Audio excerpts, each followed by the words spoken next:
Warren A. Miller, the pioneering snow sports filmmaker whose infectious zeal for the pure freedom associated with skiing, snowboarding and other pursuits inspired multiple generations of adventure seekers around the globe, died Wednesday at his home on Orcas Island. He was 93. A quick-witted, self-taught filmmaker who first filmed his own scenes for an annual self-narrated ski movie shown in small venues, Mr. Miller produced more than 500 adventure sport films. His name, carried forward in a sports media company, Warren Miller Entertainment, from which he was disassociated in his later years, became synonymous with snow sports across North America. To his legions of fans, Mr. Miller's annual ski flick amounted to cinematic manna from heaven, an overdue shot of cold air and deep snow to stoke the fires within winter warriors who had suffered through the long, hot months of snowless summer. The films, most of which began with jaw-dropping alpine ski sequences, featuring top skiers and snowboarders delivered by helicopter to some knee-knocking heights and set to a pounding rock music beat, never failed to produce hooting, shouting and delirium among the snow-deprived faithful.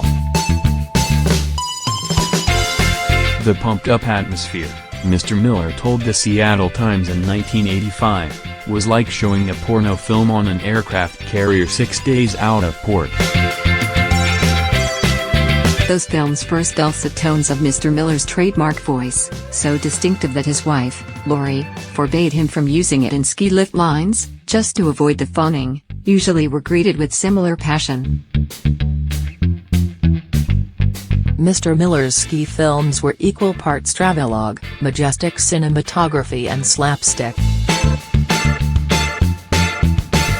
Popular recurring comedic themes included scenes of piled-up bodies at the off-ramp for a beginner's chairlift, set to campy music and ending with a lift attendant picking up some triple-jacketed rookie's skis and poles and chucking them as far as they could be thrown.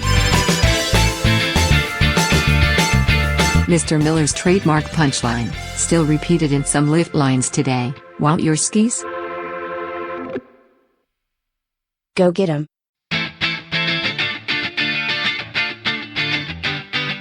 But as the years progressed through more than 60 annual films, Mr. Miller's increasingly top-flight photographers went places no one else was going, filming scenes no one else captured.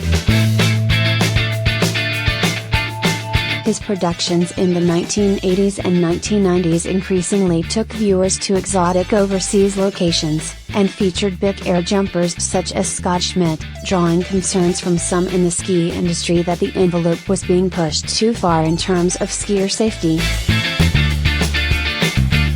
His films included a world-class roster of skiing legends, including Otto Lang, Hannes Schneider, Stein Eriksen, Jimmy Huga, Billy Kidd and Jean-Claude Killy. Mr. Miller, at some turns, a vocal critic of increasing commercialization and high prices at major ski resorts, was known to spar with owners who chafed at his depictions of decidedly non-sales material scenes such as long lift lines.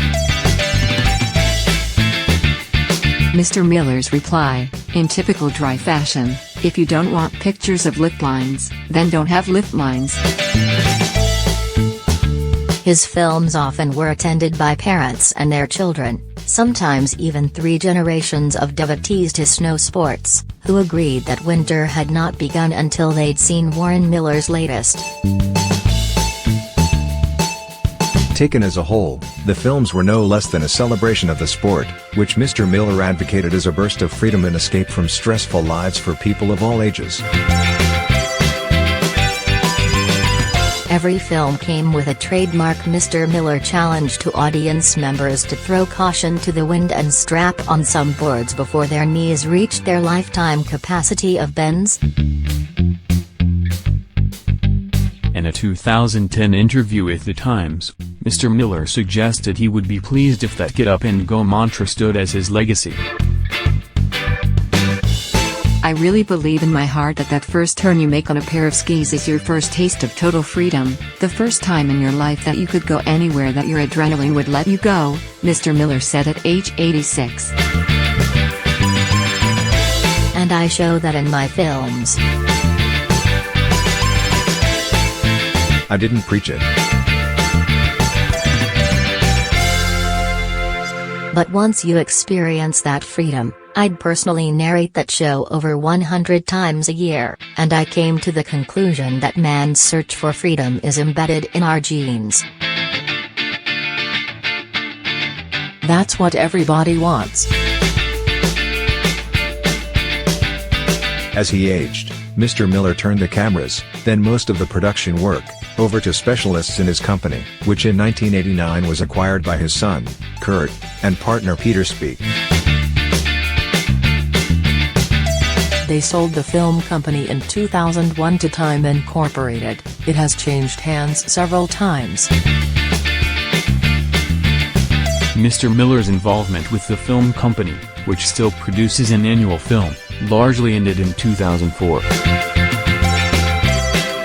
He continued in later years to introduce some showings of the films in person, particularly in favorite home turf venues around the Puget Sound area.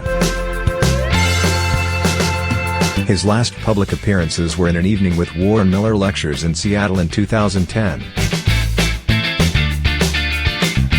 In his later years, Mr. Miller served as director of skiing, whatever that is, he liked to say, at the exclusive Yellowstone Club in Montana, where a lodge bears his name. He and his wife, Lori, spent summers on Orcas Island, where Mr. Miller enjoyed boating, drawing, reminiscing and finishing his extensive autobiography and other projects in an office filled with shelves creaking under the weight of thick, 3-ring binders, one bearing the label, one-liners. As a sketch artist and writer, Mr. Miller also penned 1,200 newspaper and magazine columns and 11 books, many self-illustrated. Mr. Miller lived a quiet life in retirement, but was no island recluse. When local kids expressed a need for a place to hang out and play, Mr. Miller and a neighbor, the late surf and sailing entrepreneur Hobie Alter, led a campaign to build a world-class skate park on the island. They quietly got it done. Born October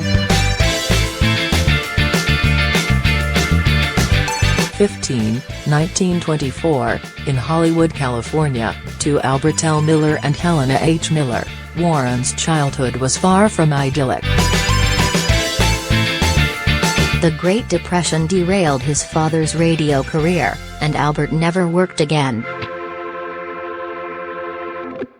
The Miller family at times struggled to put food on the table and made periodic midnight moves to skip out on the rent, Mr. Miller recalled in Freedom Found, his 2016 autobiography.